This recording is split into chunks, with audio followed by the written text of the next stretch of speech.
Good morning everyone. कैसे हो आप लोग सब? आई होप आप लोग बहुत अच्छे होंगे लॉकडाउन सिचुएशन में। वैसे मेरा नाम CS राजश्री जैन है और मैं आपको लॉ पढ़ाने वाली हूँ। CMA इंटरमीडिएट के लिए लॉ पढ़ाने वाली हूँ। मैं एक कंपनी सेक्रेटरी हूँ बाय प्रोफेशन। वैसे तो आप लोग शायद काफी सारे जन मेरा डेमो लेक्चर कर चुके हो ऑलरेडी क्लास में, लेकिन जिन लोगों ने नहीं किया है, जो आज देखना चाहते हैं डेमो लेक्चर्स, उनके लिए मैं एक बार और इंट्रोडक्शन दे देती हूँ। मेरा मेरा नाम राजश्री जैन है। I am a company secretary by profession and also a teacher bye passion. I have a teaching experience of 4 years and supreme commerce classes में ये मेरा फर्स्ट ईयर है that I am teaching CMA intermediate का law. Since I'm a company secretary, so I have my expertise area in law only, especially company law, corporate laws and security laws. ये मेरे बहुत ही strong areas हैं. I have various exemptions in these and I've also scored rank in Aurangabad and Maharashtra in these subjects. तो मैं आप लोगों को law पढ़ाने वाली हूँ. सबसे पहले आप लोगों का लॉ का मैं सब्जेक्ट स्टार्ट करूं उससे पहले मैं ऐसा चाहती हूँ कि आपको थोड़ा ब्रीफिंग हो कि आपके इंटरमीडिएट में लॉ में आप लोगों को ऑल टुगेदर क्या क्या रहता है, क्या पढ़ाया जाता है।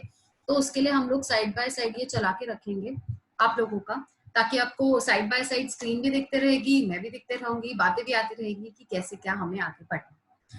सबसे पहले आप एक बेसिक सी चीज समझ लीजिए, सिंपल सी चीज। आप लोगों को लॉ में टोटल 4 सेक्शंस पढ़ने हैं। टोटल 4 पार्ट्स हैं अलग अलग जो आप लोगों को लॉ में पढ़ने पड़ेंगे। सबसे पहला पार्ट जो आप लोगों का आता है that deals with commercial laws. सबसे पहला पार्ट आप लोगों का that deals with commercial laws, जो आपको एग्जाम में टोटल 30 मार्क्स के लिए पूछा जाता है। और ये 30 मार्क्स के लिए आप लोगों को 5 चैप्टर्स कवर करने। सबसे पहला commercial laws, 5 chapters giving you 30 marks. Second वाला अगर आप लोगों का पार्ट देखोगे कि उसमें क्या आता है आप लोगों को, तो सारे इंडस्ट्रियल लॉज उसमें आप लोगों के डील किए जाते हैं। सेक्शन बी आता है that deals with industrial laws all together. उसमें आप लोगों को 8 चैप्टर्स पढ़ने हैं, जो बहुत ही छोटे छोटे छोटे छोटे से चैप्टर हैं। 8 देख के बहुत डर मत जाना, बहुत छोटे छोटे से चैप्टर्स हैं, 8 चैप्टर्स, और वो आपको 25 मार्क्स के लिए आता है, ज्यादा वेटेज उसका है। थर्ड पार्ट जो मुझे लगता है आप लोगों के लिए बहुत इंपॉर्टेंट पार्ट है, वो आप लोगों का कॉर्पोरेट लॉज पार्ट आता है। कॉर्पोरेट लॉज जो उसमें आपको एक ही चैप्टर पढ़ना है ऑल टुगेदर, मतलब एक ही चैप्टर में आगे 2 पार्ट्स हैं। कंपनीज एक्ट आप लोगों को पढ़ना है 2013, और आगे उसमें एक और पार्ट है डायरेक्टर्स वाला, and it comes for 35 marks. अभी तक का सबसे ज्यादा वेटेज भी उसी का होता है, और प्लस कंटेंट वाइज भी आप जाओगे तो उसमें आपको काफी पढ़ना पड़ेगा, लेकिन एक ही चैप्टर पढ़ना है और ज्यादा मार्क्स मिल जाएंगे। एंड फाइनली आपका अगर आप लोग फोर्थ सेक्शन देखोगे कि फोर्थ में हमें क्या पढ़ना होता है, तो that is ethics, moral values वगैरह, वो आप लोगों को 10 मार्क्स। बाकी आप लोगों का जो पैटर्न है कि मैम हमारा पैटर्न कैसा रहता है, कैसे टाइप के क्वेश्चंस आते हैं, क्या आता है, कैसे आता है, वो सब विल डिस्कस लिटिल लेटर, क्योंकि this is just a demo lecture आप लोगों को बताने के लिए। तो will discuss the paper pattern वगैरह लेटर। अभी हम हमारे स्टडी से स्टार्ट करने वाले हैं, ताकि आप लोग सब एक बार देख पाओ कि कैसे क्या हमारा है, कैसे हमारा पैटर्न होने वाला है आगे पढ़ाने का, कैसे हम लोग कंटिन्यू करने वाले हैं, और कैसे सब चीज चलने वाली है। इस पर्टिकुलर लेक्चर में आपको काफी अच्छे से समझ में आ जाएगा। अच्छा, मैं आप लोगों के चैप्टर्स थोड़े से ऊपर नीचे कर रही हूँ। We are not starting with the first chapter for obvious reasons कि आपका जो ये कंपनीज एक्ट वाला चैप्टर है, इट कम्स फॉर 35 मार्क्स। तो सबसे पहले अगर हम सबसे बड़ा वाला एरिया सिक्योर कर लेंगे तो हमारे लिए काफी कन्वीनियंट रहेगा। तो we are going to start with companies act 2013। चलो, let us start with Companies Act 2013. I'm starting with Companies Act 2013. चलो, before we start with companies act 2013, आपको कुछ बेसिक चीजें पता होनी चाहिए लॉ के बारे में। बेसिकली कुछ ऐसी टर्मिनोलॉजी वगैरह होती है जो आप लोगों को सीखनी पड़ेगी लॉ वगैरह के बारे में, तो उसके बारे में हम पहले थोड़ी सी बातें करें, ठीक है।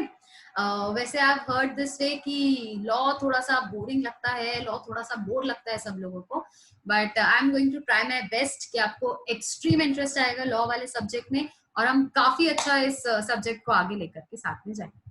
चलो, सबसे पहले मुझे आपको एक चीज बतानी पड़ेगी कि लॉ क्या होता है। तो सबसे पहले we are starting with what is law. I am starting with law. मैं लॉ को हमेशा ऐसे लिखती हूँ, to get in love with law.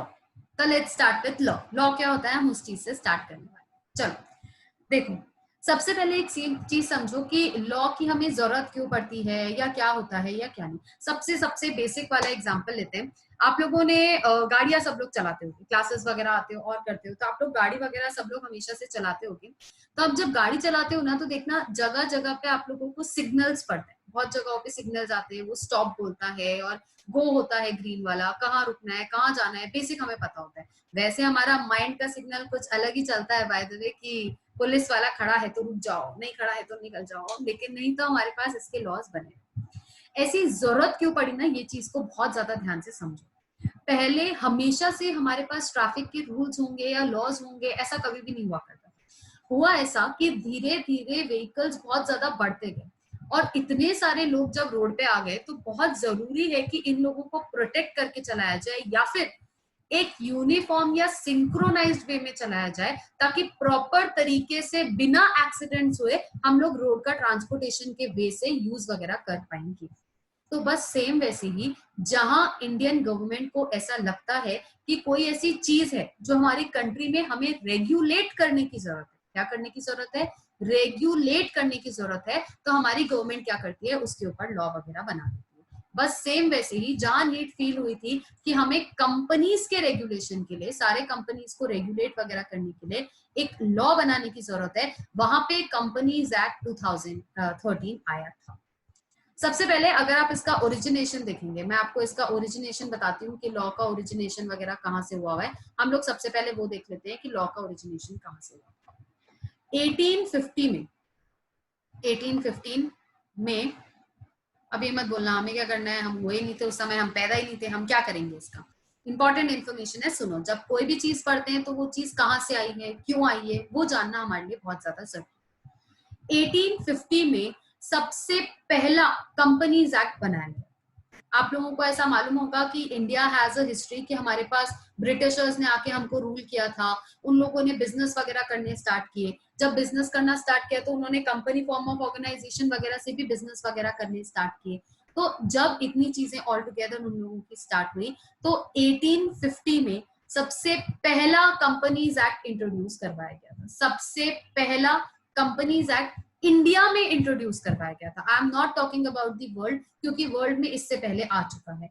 India में 1850 में सबसे पहला कंपनीज एक्ट बनाया गया था, और उस कंपनीज एक्ट में बेसिक रेगुलेशंस थे, मतलब कैसे आपकी कोई कंपनी फॉर्म वगैरह हो सकती है, और कैसे हम आगे ट्रांसफर कर सकते हैं शेयर्स वगैरह, कैसे आप अपना बिजनेस कैरी ऑन कर सकते हो, ये सारी चीजें उस वाले पर्टिकुलर एक्ट में बनाई। ये एक्ट बहुत बार अमेंड हुआ, और फाइनली एक और एक्ट आया हमारे पास, जो कि था 1913 का एक्ट। 1913 एक और एक्ट आया, मतलब काफी सारे अमेंडमेंट्स हुए, फिर हमको लगा कि हमें ये एक्ट वगैरह चेंज करना चाहिए, तो 1913 में हमने एक और एक एक्ट वगैरह लाया। ये जो इंफॉर्मेशन है कि 1850 में पहला आया, 1913 में पहला आया, ये आप लोगों के कुछ काम की नहीं। अब मैम काम की नहीं है तो बता क्यों रहे हो? बता इसलिए रही हूँ मैं आप लोगों को, ताकि आपको क्लियर इन्फॉर्मेशन रहे कि क्या चीज कहाँ स्टार्ट हुई थी और कहाँ। इसके बाद आपको पता होगा ये तो, कि इंडिया को इंडिपेंडेंस कब मिला था, ये मुझे बताना नहीं पड़ेगा अलग से। I still right it over here. 1947 was the year जब इंडिया इंडिपेंडेंट हुआ था। 1947 में इंडिया को इंडिपेंडेंस मिली। जब इंडिया को इंडिपेंडेंस मिली तो इंडिया रियलाइज कि हमारे पास खुद का भी एक एक्ट होना चाहिए। जरूरी नहीं है कि ब्रिटिशर्स जो एक्ट बना के गए हैं हम उसी को ही फॉलो करते रहेंगे, हमारे पास अपना खुद का कंपनीज को रेगुलेट करने के लिए एक्ट होना चाहिए।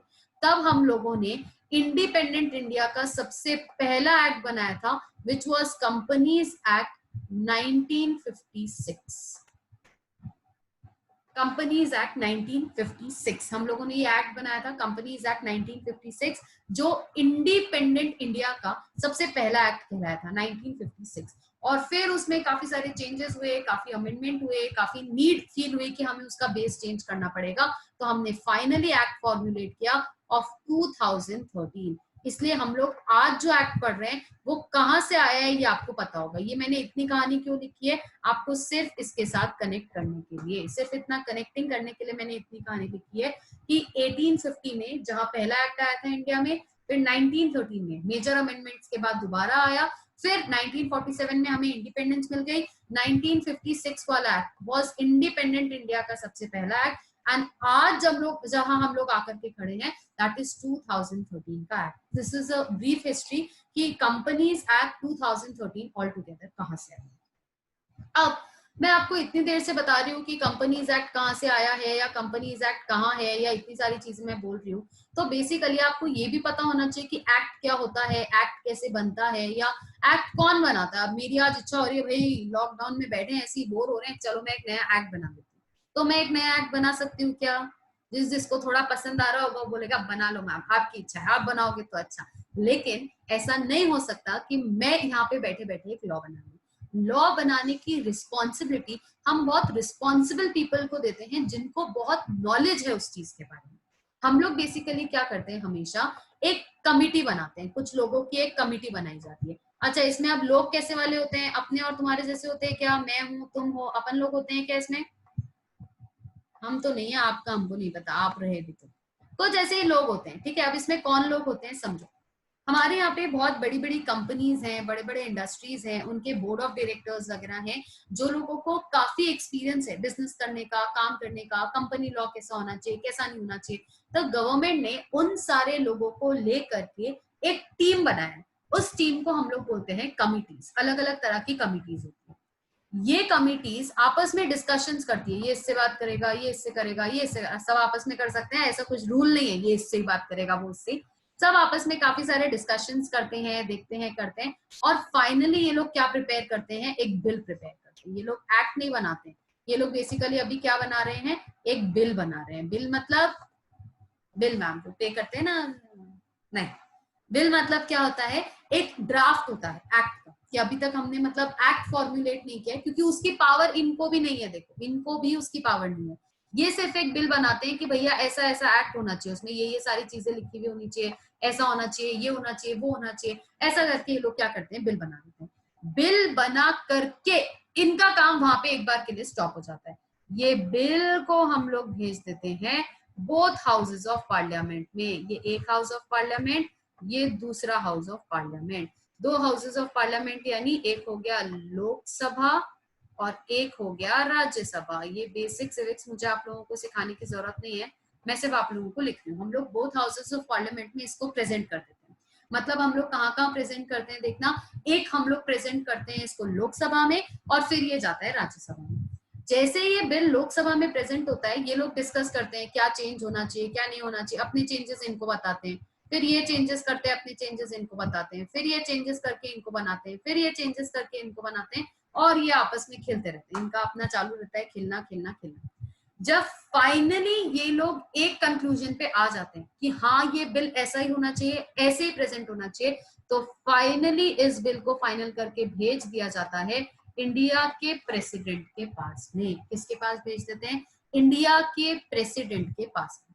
प्रेसिडेंट क्या करता है, उस बिल को ऑफिशियल गैजेट में पब्लिश करता है. किसमें पब्लिश करता है, ओजी में. किसमें, ओजी लोजी नहीं, ओजी में. ओजी यानी ऑफिशियल गैजेट ऑफ इंडिया.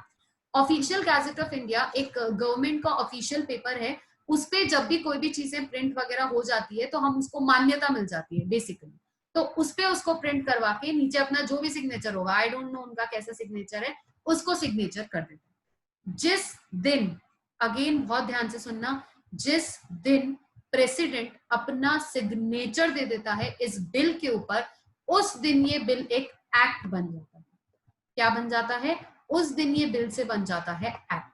और वो जिसको एक्ट खुद बोलता है कि मैं इसको अप्लाई करता हूं, उसको वो एक्ट अप्लाई करने लग जाता है. फिर से सुनना मैंने क्या बोला. कमिटी लोगों की, उन्होंने बिल बनाया. बिल कहाँ गया, बोथ हाउसेज ऑफ पार्लियामेंट में. कौन कौन से, लोकसभा, राज्यसभा. लोकसभा ने बताया राज्यसभा को, राज्यसभा ने बताया लोकसभा को, दोनों ने डिस्कशंस की. फाइनली किसके पास में चला गया, प्रेसिडेंट के पास में. प्रेसिडेंट ने उसको अपना एसेंट दिया, साइन दिया, और फाइनली एक्ट पिक्चर में आ जाता है. आप अपने कंट्री में जितने भी एक्ट देखते हो, कोई भी आपने जो पढ़े होंगे अपने फाउंडेशन में, sale of goods act, Indian contract act, ये सब भी पढ़े होंगे आप लोगों के फाउंडेशन में, तो उसमें भी जो भी एक्ट बनते हैं सारे इसी तरीके से पिक्चर में आते हैं. और फाइनली ये सारे एक्ट हमको सिलेबस में भी आ जाते हैं और इंडिया में एप्लीकेबल भी हो जाते हैं. तो आप इनको ऑल टुगेदर पढ़ने लगते हो. क्लियर है? बस सेम वैसे ही हमारे पास 1850 का एक्ट था, हमारे पास 1913 का एक्ट था, 1956 का एक्ट था, और फाइनली अब जो आप पढ़ रहे हो हमारे पास वो वाला एक्ट है जिसको हम लोग बोलते हैं कि आपके पास कंपनीज एक्ट 2013 है। अगर वैसे आप लोगों को कोई भी डाउट आए तो एंड ऑफ द लेक्चर आप लोग, मैं मेंशन करूंगी आप लोगों को मेरा फोन नंबर वगैरह, तो आप लोग मेरे से कांटेक्ट कर सकते हो और वो चीज मेरे से पूछ सकते हो, तो उसमें आप लोगों को प्रॉब्लम नहीं है। ठीक है, चलो फिर से देखते हैं मैंने अभी क्या क्या बताया। मैंने आप लोगों को ये बताया कि एक्ट क्या होता है, मतलब मैं दो चीजें आप लोगों को खाली बताई। पहली चीज मैंने आप लोगों को बताई कि एक्ट क्या होता है, कैसे पिक्चर में आता है, और ये 2013 का क्या लॉजिक है, मैंने ये आपको बताया कि 2013 का एक्ट क्यों आया, कैसे आया, कब हमने अमेंडमेंट किए, क्या किए, तो वो सारी चीजें हमने इसमें देखी। अब हमको मेन वर्ड का मीनिंग देखना है, तो चलो मेन वर्ड पे आ जाते हैं। मेन वर्ड थोड़ा सा इंपॉर्टेंट वर्ड है, उसको इंपॉर्टेंस देंगे थोड़ी सी। ये main word companies, very very very very important, very very important. Companies act में कंपनी ऑब्वियसली भैया सबसे ज्यादा इंपॉर्टेंट है। आपने पढ़ा होगा company is a form of organization, हम बिजनेस कर सकते हैं उसके थ्रू, एसोसिएशन ऑफ पीपल, बहुत सारे लोग आकर के करते हैं ऐसा। कंपनीज को इंडिया में रेगुलेट करने के लिए जो एक्ट बनाया गया है उस एक्ट का नाम होता है कंपनीज एक्ट 2013। वही हमारा टॉपिक रहने वाला है यहाँ पे कि कंपनीज एक्ट 2013 क्या है, उसमें क्या चीजें बताई गई है, कंपनी क्या होती है, किस किस तरह की कंपनी होती है, कैसे फॉर्म करते हैं, क्या उनके प्रोसीजर्स होते हैं। बहुत सारे वर्ड्स हैं जो आपके लिए बहुत नए होंगे, आपने कभी सीखे नहीं होंगे, सुने नहीं होंगे, तो वो सारी चीजें भी हम लोगों को यहाँ पे आने। ठीक है, अब मैं आपका चैप्टर स्टार्ट कर रही हूँ। ये चैप्टर का वेटेज मैं ऑलरेडी आप लोगों को बता चुकी हूँ, आप लोगों के पास बुक्स होंगी तो आप लोग भी उसमें लिख देना। 35 मार्क्स का ये चैप्टर का वेटेज है। ये आप लोगों का पार्ट सी है और 35 मार्क्स के लिए आता है। 35 मार्क्स का इसका वेटेज है और पार्ट सी है कंपनीज एक्ट 2013। चलो हम लोग स्टार्ट करते हैं। आप लोग भी अपनी बुक्स वगैरह सामने ले लेना ताकि साइड बाय साइड आप लोगों को भी काफी कंफर्टेबल हो जाएगा ये करने पढ़ने वाला। So let us start with our first topic 14.1 company types, promotion, formation and related procedures। कई सारी चीजें हैं जो इसके बारे में अभी आने वाली। देखो, in tune with the multifaceted global development in the international trade and commerce, the just a second, yeah, the Companies Act 2013 was enacted in India, which forms the primary source of Indian company law। मतलब इतना हमारे यहाँ पे commerce है, trade है, इतने सारे companies है, उनको ध्यान में रखते हुए हमने कंपनीज एक्ट बनाया था जो कब हुआ इनैक्ट इंडिया में 2013। The Companies Act 2013 has been enacted to consolidate and amend the law relating to the companies। पूरे कंपनीज का एक साथ एक जगह पे लॉ ला सके इसलिए हमने ये बनाया था। The Companies Act, the changes in the existing company law, that is 1956। ध्यान देने की बात आ गई है, 1956। मैंने कहा था इंडिपेंडेंट इंडिया का पहला एक्ट कब बना था, 1956 में। तो जो एग्जिस्टिंग एक्ट था 1956 का, the companies act 1956, were indispensable due to change in the national and international economic environment and for expansion and growth of the economy of our country। मतलब थोड़े ऑब्सोलीट हो चुके थे, नई चीजें उसमें लानी थी, इसलिए हमने 2013 का एक्ट लाया। The central government decided to replace the Companies Act with new legislation to meet the changed national and international economic environment to further accelerate the expansion and growth of our economy, ताकि हम अपनी economy को और ज्यादा growth provide कर सकें, और ज्यादा बेटरमेंट प्रोवाइड कर सकें। ये चीज के वजह से हमने ये सारी चीजें यहाँ पे चेंज करी और इसलिए ही स्टार्ट करी। द न्यू लॉ मतलब कौन सा, अभी जो हम लोग पढ़ रहे हैं, मतलब कौन सा, companies act 2013 is rule based legislation. Rule based legislation का मतलब समझना क्या होता है। रूल्स बेसिकली आप लोगों को प्रोसीजर्स बताते हैं, मैं यहाँ पे लिख भी देती हूँ अलग से। रूल्स का मीनिंग क्या होता है ना, procedures.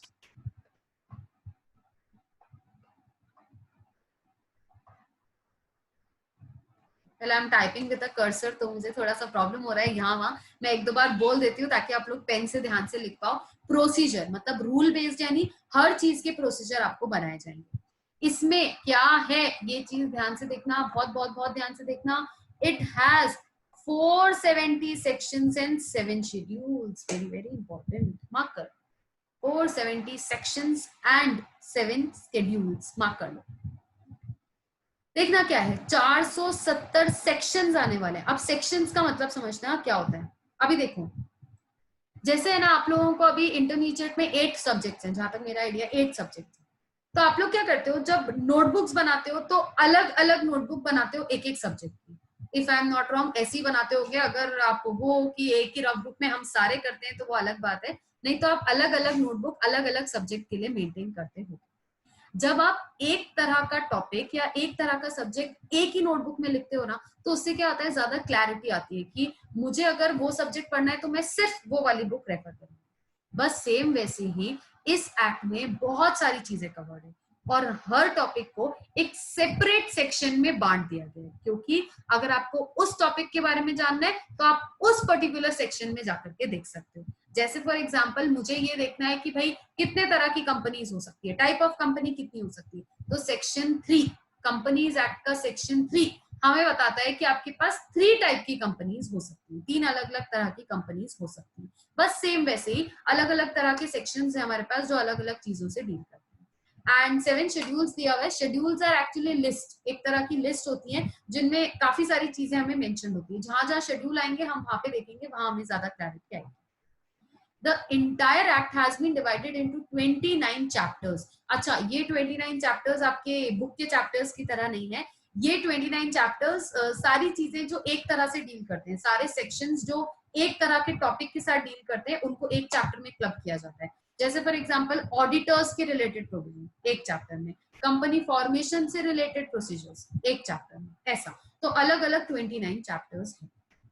The Companies Act 2013 aims to improve corporate governance, simplify regulation, strengthens the interest of minority investors, and for the first time legislates the role of whistleblowers. Very very important. हमारे sir से bouncer खा गया होगा कि क्या होता है। देखो मैं बताती हूँ कि ये क्या होता है। उन्होंने क्या बोला, हम क्या करना चाहते हैं, कॉर्पोरेट गवर्नेंस करना चाहते हैं। Corporate governance is nothing but corporates के ऊपर सुपरविजन रखना, देखना कि क्या कॉर्पोरेट सही तरीके से काम कर रही है, is nothing but which is called as corporate governance. Regulations को और ज्यादा सिंप्लीफाई करना चाहते हैं तो simplifying the regulations strengthens the interest of minority investors. जो इन्वेस्टर्स बहुत छोटे छोटे अमाउंट के शेयर्स खरीदते हैं और बहुत माइनॉरिटी इन्वेस्टर्स होते हैं, कहीं उनका इंटरेस्ट ओवरलुक ना हो जाए, मतलब कहीं हम बिजनेस चलाते चलाते उनका नुकसान ना कर दे, इस बात का भी ध्यान रखा है कंपनीज एक्ट 2013 ने। और सबसे पहली बार ये एक ऐसा लेजिस्लेशन है, रेदर ऐसा लॉ है जिसने विसल ब्लोअर्स के लिए भी प्रोविजन बनाया है, जिसने विसल ब्लोअर्स के लिए भी प्रोविजन बनाया है। अब ये एक नया वर्ड है, इसको हाईलाइट करना बनता है अपना कि विसल ब्लोअर्स मतलब क्या। चलो, विसल ब्लोअर्स क्या होते हैं, वो सीटी मारते हैं ऐसे वाली, जो भी आप लोग मारते होगे करते होगे वो।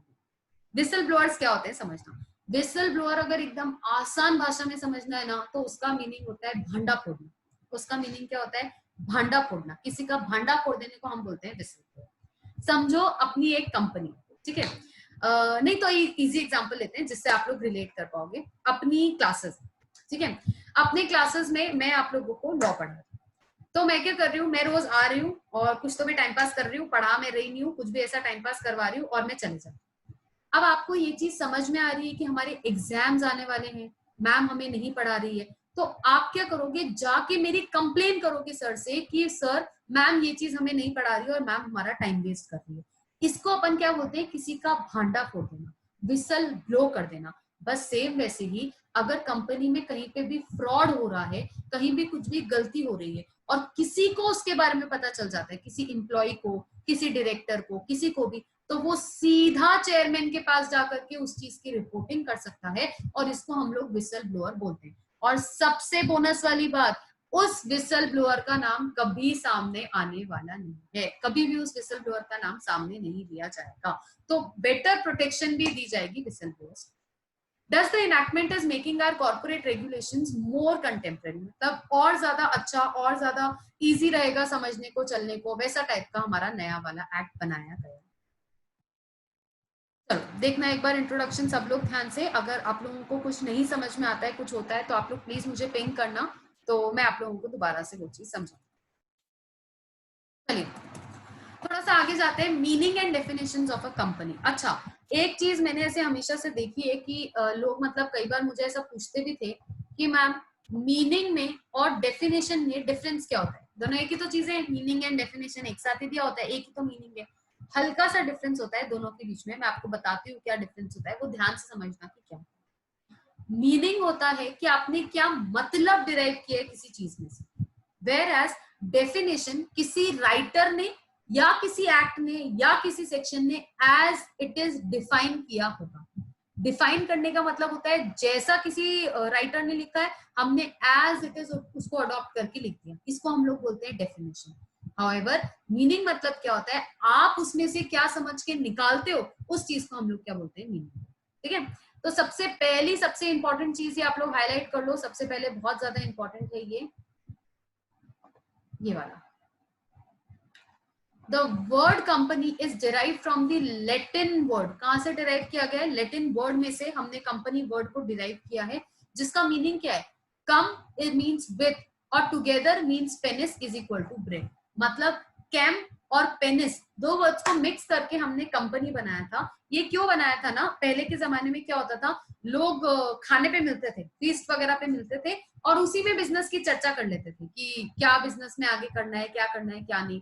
तो जहां हमने ऐसे देखा कि लोग साथ में आ रहे हैं, खाना पाना खा रहे हैं, अपना ब्रेड साथ में कंज्यूम कर रहे हैं, तो हमने उसको कंपनी बोला, कंपनी देना, कंपनी लेना, ऐसा। तो उसी को हमने कंपनी बोल दिया। And it originally refer to, क्या मीनिंग होता था? Association of persons who took their meal together. ऐसे एसोसिएशन ऑफ पीपल, ऐसा ग्रुप ऑफ पीपल जो साथ में अपने मील्स वगैरह लिया करते थे।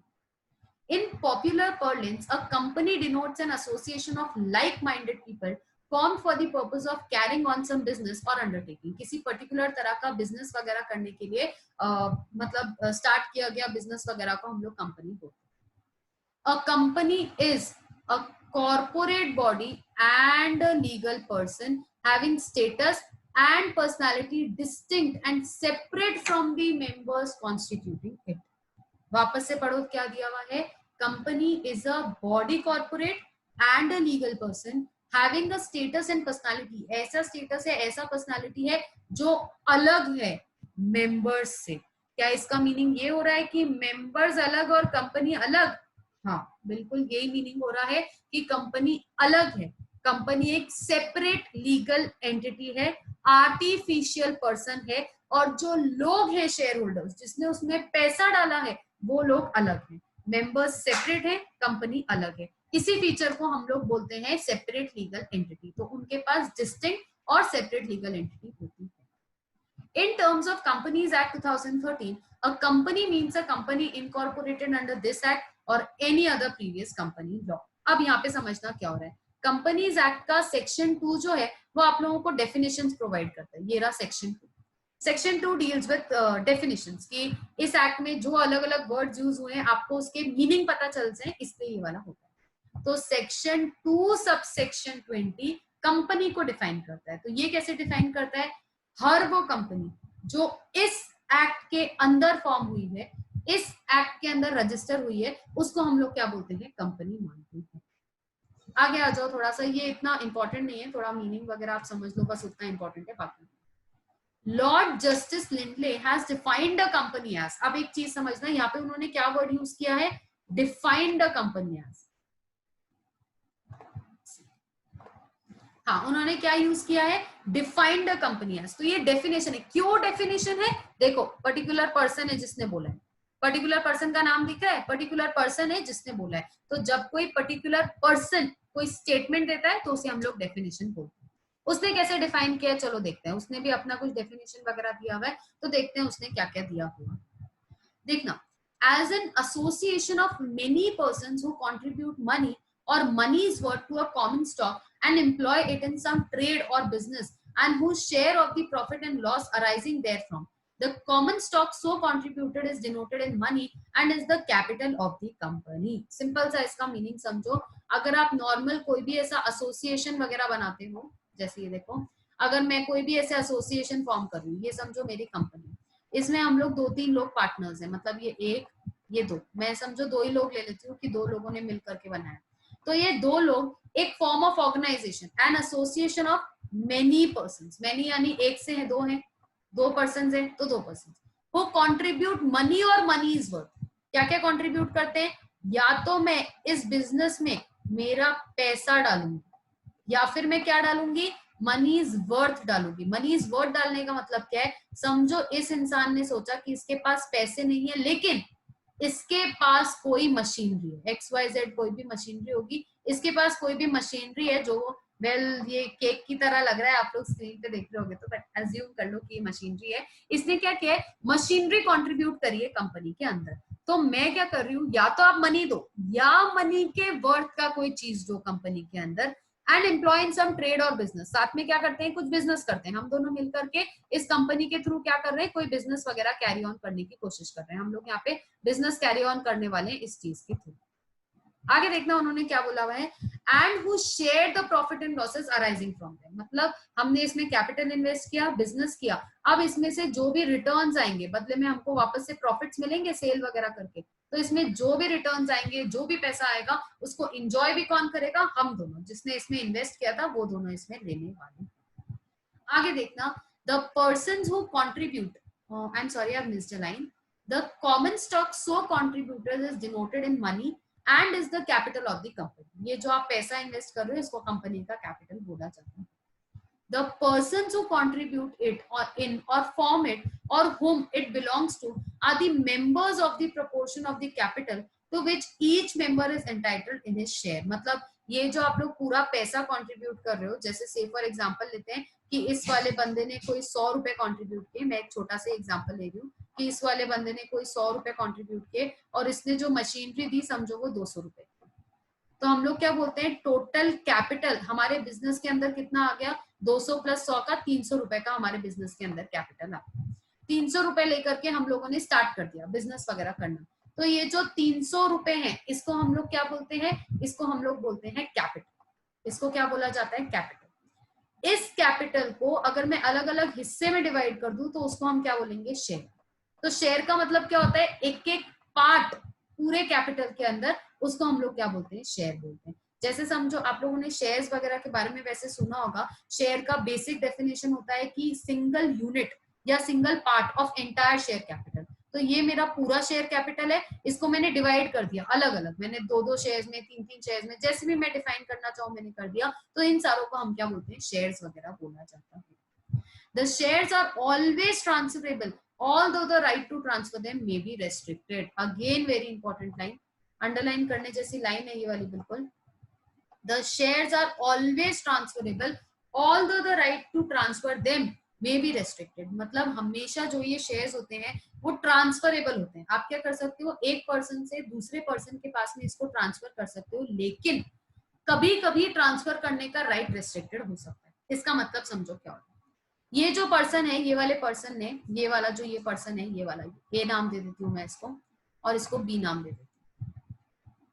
ए ने ऐसा सोचा कि वो क्या करेगा, अपना जो शेयर है, अपना जो हिस्सा है इस कंपनी के अंदर, वो मैं किसी सी नाम के आदमी को देना चाहता हूँ। उसने ऐसा सोचा कि मैं किसी सी नाम के आदमी को देना चाहता हूँ, तो वो बिल्कुल सी नाम के आदमी को ट्रांसफर कर सकता है कि अब मुझे इस कंपनी में नहीं रहना है, मुझे यहाँ से लेकर के जाना है, इसको देना है, तो हम बिल्कुल वो चीज कर सकते हैं, कोई प्रॉब्लम नहीं है। अपने सी नाम के आदमी को शेयर ट्रांसफर करते हैं। तो ये इसका क्या मतलब हुआ, the shares are always transferable, हमेशा ट्रांसफर हो सकते हैं, एक से दूसरे इंसान के पास में जा सकते हैं। ऑल्दो, रुक जाओ, यहाँ मेन बात आने वाली है, although the right to transfer them may be restricted. आपके पास जो राइट है कभी कभी वो रेस्ट्रिक्टेड हो सकता है। इसका मतलब समझना ध्यान से क्या हो रहा है, ए और बी ने बिजनेस स्टार्ट किया, अपना यही एग्जांपल चल रहा है, जब से ए और बी दोनों ने मिलकर के क्या किया है, बिजनेस वगैरह स्टार्ट किया कि कैसे क्या चीज वगैरह होनी चाहिए। अब ए छोड़ के जाना चाहते हैं, ठीक है, लेकिन बी को ऐसा डर है कि ए किसी ऐसे को शेयर्स ना दे दे जिसके साथ में बिजनेस ही नहीं कर पाऊं, क्योंकि बी तो कंटिन्यू कर रहा है ना बिजनेस में, और ए ने अगर किसी ऐसे इंसान को शेयर्स दे दिए जिसके साथ बी बिजनेस नहीं करना चाहता, तो बी को बहुत प्रॉब्लम हो जाएगी।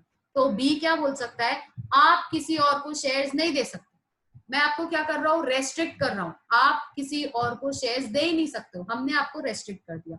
अब ए बोलेगा लेकिन मुझे तो निकलना है ये कंपनी से, तो उसके पास क्या रास्ता है, ए अपने सारे शेयर्स कंपनी को वापस दे देगा और कंपनी जिसको चाहे ये शेयर्स वगैरह दे सकती है।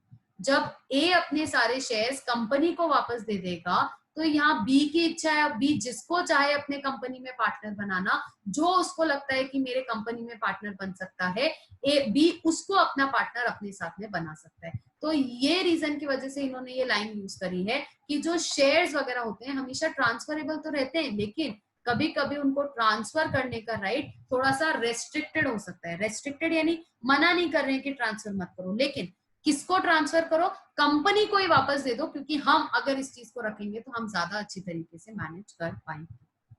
दोबारा एक बार समअप कर लेते हैं अपन ने क्या क्या देखा है। अपन ने देखा है हिस्ट्री, कहां से कंपनीज एक्ट आया, 1850 मैंने आप लोगों को ईयर बताया था आया था, और 1930, ये दोनों इंडिपेंडेंस के पहले के थे, तो इनको हटा दो साइड में, दिमाग में क्या बातें लानी है वो देखो। 1956 एक्ट इंडिया का सबसे पहला एक्ट, इंडिपेंडेंट इंडिया का पहला एक्ट। करंट एक्ट 2013 एक्ट, हम कौन सा पढ़ रहे हैं, करंट एक्ट 2013 वाला एक्ट। 2013 के एक्ट में कितने सेक्शंस है, 470 सेक्शंस है। कितने शेड्यूल्स हैं, 7 शेड्यूल्स, और कितने चैप्टर्स हैं, 29 चैप्टर्स। फिर हमने देखा कंपनी का मीनिंग क्या होता है, तो कंपनी दो वर्ड्स को जोड़ करके बनाया गया, एक लैटिन वर्ड है कम और एक है पैनिस, दोनों को जोड़ करके हमने कंपनी बनाया। अगर कंपनीज एक्ट के पॉइंट ऑफ व्यू से देखो तो सेक्शन 2 सबसेक्शन 20, कौन सा सेक्शन, 2 सबसेक्शन 20, ये डिफाइन करता है कि इस एक्ट के अंदर जो कंपनीज रजिस्टर होगी उनको हम लोग कंपनी मानते हैं। फिर हमने देखा कि कंपनी एसोसिएशन है, 2 से ज्यादा लोग आएंगे साथ में, पैसा कंट्रीब्यूट करेंगे, वो कैपिटल होता है, उसके हर एक हिस्से को हम लोग क्या बोलते हैं, शेयर बोलते हैं। और उसके बाद ये शेयर्स क्या होते हैं, ट्रांसफरेबल होते हैं, लेकिन कभी कभी हम इनको ट्रांसफर करने का आपके पास में जो राइट है उसको थोड़ा सा रेस्ट्रिक्ट कर सकते हैं, कि रोक के रख सकती हूँ, मैं जैसे चाहूंगी मैं वैसे ही आप लोगों को प्रोवाइड करूंगी। डन। अगर आप लोग यहाँ तक एकदम कंफर्टेबल और क्रिस्टल क्लियर रहे तो ही आगे बढ़ना इस लेक्चर के, नहीं तो पहले मुझसे डाउट पूछना और उसके बाद ये वाला। हमको एक पॉइंट और करना है, जो हमको देखना है कि साइलेंट फीचर्स क्या है। ये इतना टॉपिक आज के लेक्चर में हम लोग और कवर करेंगे कि इसके फीचर्स क्या होते हैं। फीचर्स यानी नॉर्मल कैरेक्टरिस्टिक्स, कि ये जो हमने इतनी चीजें पढ़ी है तो इसके क्या कैरेक्टरिस्टिक्स हैं, या क्या कंपनी से कैसे पहचानेंगे कि एक कंपनी है, वो सारी चीजें इसमें आती है। ठीक है, चलो फटाफट से देखेंगे कि इसके क्या क्या कैरेक्टरिस्टिक्स है। पहला वाला सेपरेट लीगल एंटिटी। सेपरेट का मतलब क्या हो गया कि ओनर्स और कंपनी दो अलग अलग लोग हैं, ये सेपरेट वर्ड है। सेपरेट वर्ड का सिंपल सा मीनिंग क्या हो गया कि जो लोग इसके ओनर्स हैं, मतलब जो ओनर्स रहने वाले हैं, मैं यहाँ पे लिख देती हूँ ओनर्स, ओनर्स एंड कंपनी, जो यहाँ पे अपन ने कंपनी फॉर्म करी है कंपनी, ये दोनों अलग अलग लोग हैं, इसीलिए हम लोग इसको क्या बोलते हैं, सेपरेट लीगल एंटिटी बोलते हैं, कि ओनर्स अलग कंपनी अलग। लीगल एंटिटी क्यों बोलते हैं, लॉ के अंदर फॉर्म होती है, कंपनीज एक्ट के अंदर रजिस्टर होती है, इसीलिए legal, separate legal entity. Company is a separate legal person and artificial person. अभी आर्टिफिशियल पर्सन का भी मतलब समझना, पर्सन है ना दो टाइप के होते हैं, आप लोग अगर देखोगे तो ये जो पर्सन वर्ड दिया हुआ है ना, ये जनरली दो टाइप्स के होते हैं। मैं बताती हूँ आपको दो टाइप्स के क्या क्या होते हैं। एक होते हैं नेचुरल पर्सन। नेचुरल मतलब ये पता होना चाहिए था, नेचुरल मतलब क्या। नेचुरल मतलब हम लोग, सिंपली आप भी मैं भी, हम लोग सब रोबोट्स तो है नहीं, नेचुरल पर्सन हैं, बाय बर्थ आए हैं, तो इसको बोलते हैं नेचुरल। और दूसरा होता है आर्टिफिशियल, दूसरा होता है आर्टिफिशियल। एक होता है नेचुरल जो ग्रोथ से या बर्थ से आया, एक होता है आर्टिफिशियल। कंपनी का बर्थ नहीं होता है, इनकॉर्पोरेशन होता है। कंपनी नेचुरल पर्सन नहीं है, आर्टिफिशियल पर्सन है, जिसको लॉ में हम लोगों ने क्रिएट किया। It is distinguished from the share holders of the company. Share holders मतलब कौन, ओनर्स, तो ओनर्स से बिल्कुल अलग है, ये तो हमने पहले ही लिख लिया। It has its own independent corporate existence, खुद का अलग से एग्जिस्टेंस होता है, खुद का अलग से नाम होता है, हमारे नाम का हम लोग नहीं रखते हैं, इसका खुद का अलग से नेम होता है, खुद का अलग से सिन नंबर, जैसे हम लोगों का आधार कार्ड नहीं होता है कि हमारे पास अपना अपना नंबर है, वैसे इसका खुद का एक सिन नंबर होता है, खुद की अलग इसकी पहचान होती है। डन। तो इसलिए हम लोग क्या बोलते हैं कि इसको हम लोग सेपरेट लीगल एंटिटी, सबसे बेसिक और सबसे पहला फीचर होता है कंपनी का, कि उसमें सेपरेट लीगल एंटिटी होती है, कंपनी अलग और जो ओनर्स हैं वो अलग, दोनों डिफरेंट फुटिंग पे चलते हैं, इनमें कोई रिलेशन नहीं। आगे आना लिमिटेड लाइबिलिटी, इसको भी समझना ध्यान से, इसका मीनिंग क्या होता है, लिमिटेड लाइबिलिटी, लिमिटेड लाइबिलिटी। ठीक है, अभी लाइबिलिटी का मीनिंग क्या होता है, देनदारी, अकाउंट्स, और मैं आप लोग आज तक पढ़ते आओगे 11th 12th में, तो मैं दोबारा से रिपीट नहीं कर रही हूँ वो। लाइबिलिटी का मतलब क्या होता है, हमारे ऊपर जो कर्ज है, हमें जो दूसरों को देना है, इसमें आपकी लाइबिलिटी लिमिटेड रहती है। वो कैसे? देखो वो ऐसे, जैसे फॉर एग्जांपल आपने ये एक XYZ कंपनी फॉर्म करी है, आप यहाँ पे हो, ये रहे आप इससे अच्छे ही लगते हो, आई एम वेरी श्योर, मैं सिर्फ एक एग्जांपल के लिए ड्रॉ कर रही हूँ। आपने इस कंपनी में डाले हैं पूरे 10 रुपए, 10 रुपए कम नहीं होते हैं, ऐसा हंसना मत बीच में। चलो आपने इसमें डाले हैं पूरे पूरे 10 रुपए, आपने इसमें पूरे के पूरे 10 रुपए आपने इसमें क्या कर दिया है, इन्वेस्ट कर दिया, आपने इसमें 10 रुपए आपने लेकर के इन्वेस्ट कर दिया। अगर कभी आउटसाइडर्स के ऊपर डेट क्रिएट हुआ, मतलब कोई आउटसाइडर्स आया और उसको मुझे किसी तरह का डेट देना है, तो कंपनी अलग है और मैं अलग हूँ, मैं तो अपने हाथ खड़े कर लूंगी, भैया मैं अलग हूँ, कंपनी अलग है, तुम कंपनी से मांगो जितने मांगने। कंपनी के पास है कितने पैसे देने के लिए? 10 रुपए है खाली, कंपनी खुद के पास और रुपए तो है नहीं, तो खाली ये 10 रुपए आउटसाइडर को दिए हुए हैं। आउटसाइडर मुझसे आकर के पैसे मांग सकता है क्या? नहीं मांग सकता। क्यों? मैं तो अलग हूँ, कंपनी अलग है, आप कंपनी से आकर के पैसे मांगो। इसलिए हम बोलते हैं कि कंपनी का सबसे मेजर फीचर होता है कि वो आपको लिमिटेड लाइबिलिटी लेना अलाउ करता है। मतलब आप लिमिटेड लाइबिलिटी में भी एक्सेल कर सकते हो, लिमिटेड लाइबिलिटी रख सकते हो अपनी, उसी में आप काम कर सकते हो। कभी आपकी पर्सनल प्रॉपर्टी जो होगी वो लायबल नहीं रहेगी आउटसाइडर्स को पे करने के लिए, तो ये भी एक बहुत बड़ा फायदा हमको इसका होता है। चलो देखते हैं लिमिटेड लाइबिलिटी में क्या किया। The liability of the members of a limited company having share capital। अच्छा ये लिमिटेड कंपनी क्या है ये मैं आपको बाद में बताऊंगी, जब आप लोगों का टाइप्स ऑफ कंपनी वाला टॉपिक आएगा तब मैं ये बताऊंगी कि लिमिटेड कंपनी क्या है। ठीक है, तो लिमिटेड अभी आप ऐसे समझो जिसकी लिमिटेड लाइबिलिटी हो। Having share capital is limited to the extent of nominal value of the shares held by them। जितने वैल्यू के आपने शेयर्स होल्ड किए ना, बस उतनी आपकी लाइबिलिटी है, उससे ज्यादा नहीं। The shareholders cannot be called upon, देखो cannot be called नहीं बुला सकते हो upon to pay more than the unpaid value of his shares। यानी कि जितनी आपकी अनपेड वैल्यू बाकी थी शेयर्स की, उतना तो हम लोग आपको फोर्स करेंगे, आपको ला करके पैसे देने पड़ेंगे, लेकिन उसके ओवर एंड अबव कंपनी का कितना भी डेट हो, कितना भी इनडेटनेस हो, कभी भी वो चीज पे नहीं की जाएगी शेयर होल्डर्स के दौरान। इसी को हम लोग बोलते हैं आपका लिमिटेड लाइबिलिटी का फीचर होना, जिसमें आपकी लाइबिलिटी बिल्कुल लिमिटेड रहती है और आपको बिल्कुल एक पैसा भी एक्स्ट्रा कंट्रीब्यूट नहीं करना पड़ता है, और आप बिल्कुल सेफ एंड सिक्योर रहते हो, क्योंकि आपकी पर्सनल प्रॉपर्टी को कभी लायबल किया ही नहीं जाए। आगे आना, नेक्स्ट वाला देखते हैं, परपेचुअल सक्सेशन। परपेचुअल सक्सेशन मतलब क्या होता है ना, कंटिन्यूटी। अब क्योंकि देखो नेचुरल पर्सन्स होते हैं, तो नेचुरल पर्सन्स की डेथ के बाद फिनिश हो जाती है लाइफ, लेकिन क्योंकि ये आर्टिफिशियल पर्सन है, इसकी खुद से तो डेथ हो नहीं सकती। कंपनी को लॉ ने बनाया, लॉ ने क्रिएट किया, तो इसको खत्म करने का हक किसके पास है? सिर्फ लॉ के पास है, कि सिर्फ लॉ ही इसको खत्म कर सकता है। इसलिए देखना यहाँ पे ये ऐसी लाइन भी दी गई, The company has its existence from the time of incorporation to winding up। जहां से स्टार्ट हुई वहां से वाइंड अप करने तक कंटिन्यू करती है। मेंबर्स में कम एंड मेंबर्स में go, but the company survives up to the winding up. Members आते रहेंगे, मेंबर्स जाते रहेंगे, कोई फर्क नहीं पड़ता, company as it is continue करने वाली। Next, separate property. अब भाई खुद की अलग एग्जिस्टेंस है तो खुद की अलग प्रॉपर्टी होल्ड करेगी, तो ये वही पॉइंट है बस। Company is having the right to acquire and transfer property in own name. खुद का अलग नाम है, खुद की पर्सनालिटी है, पहचान है, खुद के नाम में प्रॉपर्टी होल्ड करो, खुद के नाम में हटाओ। इसके बाद एक बार नीचे आना इस पे, ट्रांसफरेबिलिटी ऑफ शेयर्स। ये अपन ने अभी देख लिया, देखना, the shares of the members may be freely transferable. अपन ने देखा फ्रीली ट्रांसफरेबल होते हैं या फिर रेस्ट्रिक्टेड होते हैं। वो ऐसा दिया हुआ था ना कि रेस्ट्रिक्टेड होते हैं कभी कभी, वो किसमें होते हैं? Private company.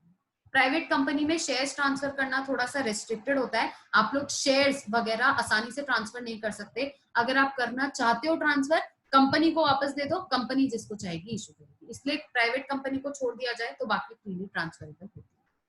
लास्ट वाला एक और अगर आप देखोगे कि इसका क्या फीचर है, तो capacity to sue and be sued. Sue and be sued का मतलब समझना क्या होता है। स्यू करना यानी किसी के ऊपर केस करना, और बी स्यूड का मतलब किसी का केस अपने ऊपर ले लेना। अब आप सेपरेट पर्सन हो, खुद की प्रॉपर्टी होल्ड कर रहे हो, खुद का अलग नाम है, तो केसेस भी आपको खुद के नाम में लेने पड़ेंगे। तो इसके अंदर कैपेसिटी होती है स्यू करने की और स्यूड होने की।